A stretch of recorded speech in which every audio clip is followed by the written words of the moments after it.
I'm not, listen, let me tell you, because I know men be like, oh, you hate men. No, I don't hate men. I really love men. I do. You motherfuckers are built beautifully. Your dick is beautiful sometimes when you take care of it, when you take care of it. Yeah. But, I'm not going to put up with your shit no more.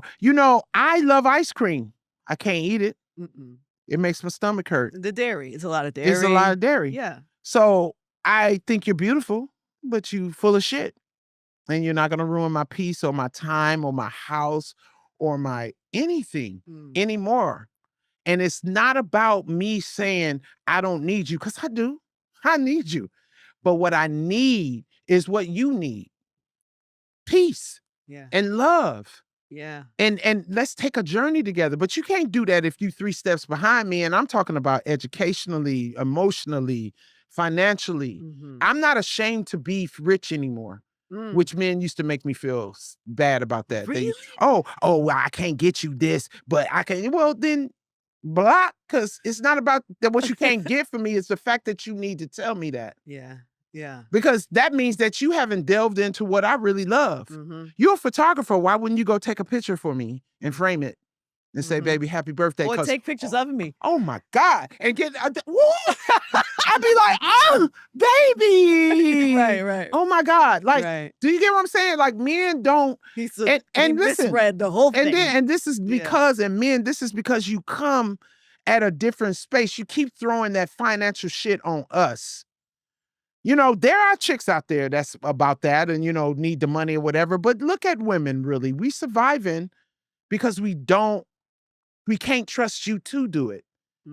So when you say independent women, yeah, I have to be, or I'll starve. I'll be hungry. I'll be hungry as fuck. So like, yeah, I'm independent, but it's just, y'all got to get y'all shit together. Like, we got our shit together. When you told us we was crazy, we invented Oprah. You know what I'm saying? But you motherfuckers just stayed on the couch and played the PlayStation. Just every level that came. Has anybody ever surprised you? Men? Yes. No. Oh. I mean, my friends. Yeah, you've seen it. So I know it exists. Yes. But I'm going to tell you this, Angie. I may have not been attracting it. Right. Because I hadn't got to the other side of myself. Yes. So that may have been Come on, Leslie. It might have been all I can, because my assistant says it to me all the time. She's like, oh, I think you're about to find a man in New York. And I was like, girl, I lived in New York for so long and I never find. She was like, yeah, you was a different person then. And I was. I was unhealthy, mentally, physically.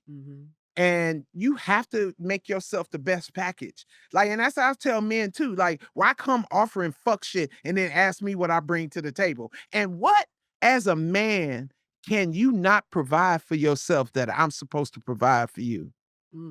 Why are you asking me what I bring to the table?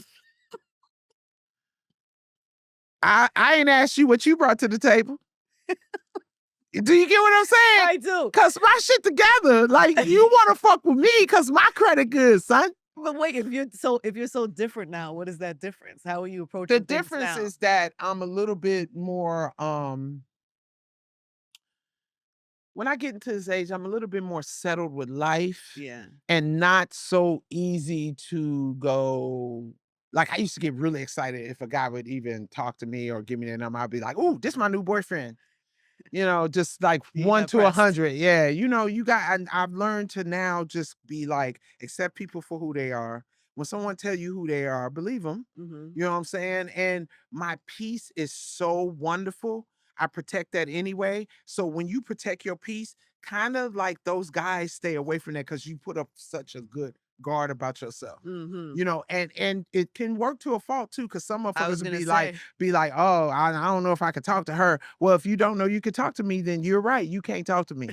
Because that's why I want the guy that sees that and goes, nah, I still want to try to talk to her. I don't give a fuck. I'm willing to risk it all. I'm willing to risk rejection to fucking talk to this bitch because she hot. She fucking got it going on. Like, why would you not? And this is another thing, insecure ass man. Why would you not want a badass bitch? Do you remember back in the day? I know you remember this, Angie. There was maybe a small period of time when men used to brag about they bitches having shit. Yeah. Oh man, my girl got a motherfucking insurance. She got a 401. Yeah. Yeah, my baby got Acura.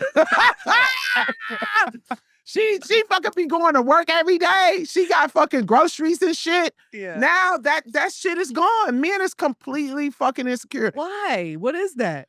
I think it's just again education, like educating themselves because Okay. when you love yourself, you don't hurt people. Yeah. Oh, yeah. You really, I mean, Yes. you know what I'm saying? Hurt people hurt people. We had recently, because this conversation is in real life, right? So we talking about real life shit. There's been a couple of guests. You say you have friends that you've seen better versions of it. We had Adrian and Israel on. You know her, Adrian Houghton. She's from The Real. She was on The Real. She married her husband is a gospel singer. I think I know who you're talking about. You know Adrian. She was on The Real. She was in Cheetah Girls back in the day. Oh, I know who you're talking about. Adrian Bailon. Yes. Yeah, yeah. She's very happy. Mm-hmm. And her husband that she picked somebody equally yoked, good for her. She's so fucking happy. So when I see people who got it right, I'm always like, what are you doing? Yeah. How does this happen? You got, that's a work. Like my writer friend, Lenny, beautiful wife, happy. He happy, always jokes about her, but he's happy. I know a lot of people in And good what are they relationship, doing? but they work. They fucking work at it because you really see, and that's the thing too. I think that, I'm pretty sure me and you are kind of the same when we fall in love, we just like fall in love. Mm-hmm. We don't fall in like. Mm-hmm. We just fall in love. Mm-hmm. And then when the love shit wears off, we have the like and we trying to find it's like crack. You know what I'm saying? We smoked that crack and that crack made us so high that night, girl. And we keep smoking it trying to get the same high. But you bought the wrong product to do that. This guy was never going to sustain that high. You got to get the right product. Yeah. But that is a thing. So even in that situation, Adrian and Israel, she had to have a bad breakup. He had to have a bad divorce and he had cheated on his wife. He was like, I'm not a cheater, but I cheated. And now here I come in and I knew I had to be a different person. So they had to go through their shit. Like how you saying, you know who divorced you are men. now. Yep, divorced men. Divorced men. Divorced men, dude. I mean, those are kind of good ones to date because they learn. They learn. Hopefully. They learn. Yeah. And they want to try to do it better. Eve is happy. Eve, I had Eve the rapper. on. Yes, I had her on recently. And she was saying she stopped. She's in LA. She was like, I was in LA. I was dating a bunch of guys who were like, let's just see how this goes. So she had a whole bunch of situationships that were going nowhere. And she just stopped. She just cut everybody off. She's like, I want something different.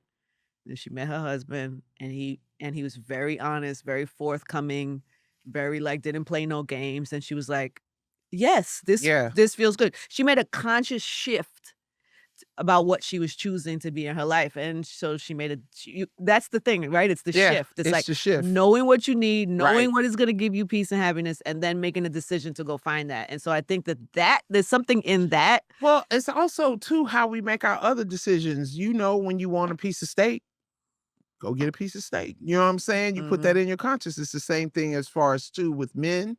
What, like I always ask myself for a man that's like you said, equally yoked, one that's not going to get insecure from me. They got his own shit going on because that's always, someone who's self-aware and mentally healthy.